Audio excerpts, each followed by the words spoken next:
Alright, hi, this is Sideways 8 again. There's been a few people who have been talking to me about my videos and ideas and whatnot. And I'll try to get them in order. One, JimmeTheRutsle, this is one of your first one to get me going on this. I'm going to make more videos. And I'm going to keep trying to make it more coherent. Thank you for telling me that my voice is off. Right now what I'm doing is I'm thinking up things as I go along, and I'm trying to improve my speech. And I'm working with what time I have left as a person to get out what I want to say. Now to ReverseCross and this other guy I'm talking to and everyone else on Minds.com. Right now you are my test audience. I rough draft something, I put it out, I listen to it, I see what you say. I ask you to help me back up with research and data. Because the more research and data you help me, if you give me a keyword what I'm looking for, the stronger my argument is, the stronger it is for you will have something to bite these assholes in the back, these crazy social justice people. But ReverseCross. You said hemlock theory is bad because it's just moral relativism. It's not an objective morality.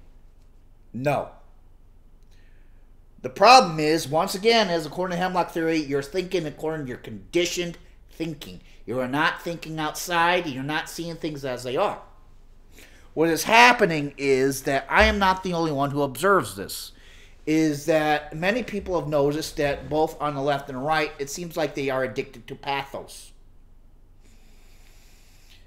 Now, let's talk about microaggressions. Microaggressions is where you watch what you say. It's another political correctness bullshit. And to me, microaggressions is not a good thing. Here's why. I remember in my own way being always looking out for microaggressions before political correctness was a thing, before microaggressions was even a concept. I was always looking to see if someone was trying to say something negative to me, or I was always taking offense to somebody. In junior high, what happened is, due to all the abuse I received at home, the dysfunction I received from home, from my mother, because she was abused, and because of all the abuse that I got at school because I had ADD and couldn't fit in, and because I couldn't think straight, and was a weird kid because of how emotionally imbalanced I was. All this abuse, all this mistreatment made me a very unpleasant dude. And it got to the point when I was in junior high that I was unstable, and there was this girl I had a crush on, but because of how weird I was and I didn't know how to conduct myself, I kind of creeped her out. And one time I was talking to her, and she had a cast on her arm because she fell down, broke down her arm when she was skateboarding on a weekend. She had a little twitch on her face in response to me speaking. And now I just went off on her. I started whooping her ass. So you say, but why did I do that? Because I thought she was rejecting me.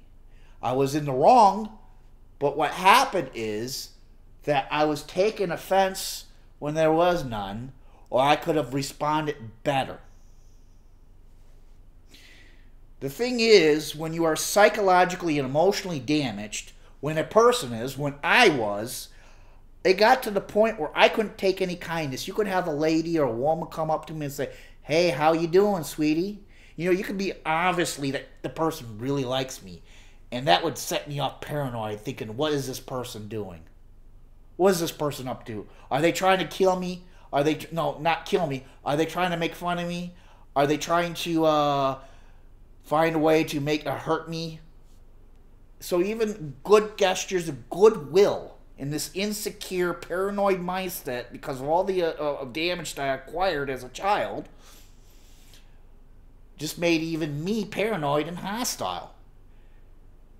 And then it got to the point where every person I met, I was looking for signs of rejection.